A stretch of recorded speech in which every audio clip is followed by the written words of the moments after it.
When I start a new patient with ADHD, autism, depression, anxiety, some combination of them, or just a suspicion that maybe those are factors in their lives, I will ask a few follow-up questions right away that sound like they don't have anything to do with that.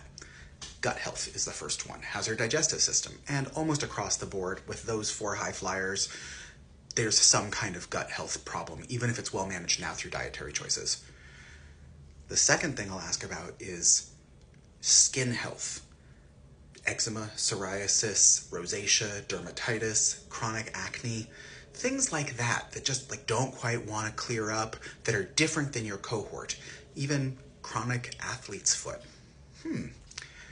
The next thing that I'll ask about is joints. How wobbly are your joints? Do you dislocate and pop things out easily?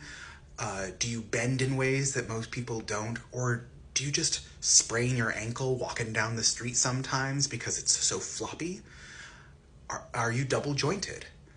And then finally, I'll ask about bodily orientation in space, which sounds complicated. What I mean is, are you the kind of person who ends up covered with mystery bruises because you bang into stuff so often and you don't even notice, that you don't really keep track of where they're coming from? Or are you the kind of person who can be looking at the door frame, staring right at where the edge of it is, trying to avoid it, and still walk into it?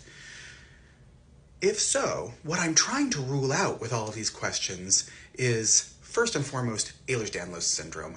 There is a high correlation between especially autism and ADHD and Ehlers-Danlos syndrome. But not everybody who has some cluster of symptoms in this domain has Ehlers-Danlos. Not everybody has a connective tissue disorder. My pet theory is that maybe there's something subclinical that the testing doesn't quite catch, but there's still some variation that you have that makes things a little different. That's going to affect how I'm adjusting you.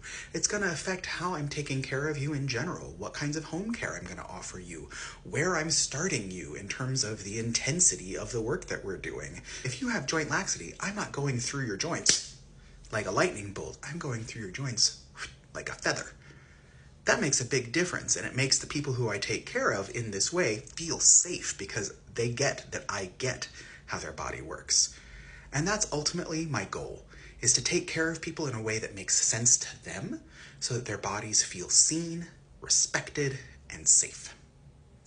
I hope this helps you find a provider that will serve you the way you need to be served. Good luck.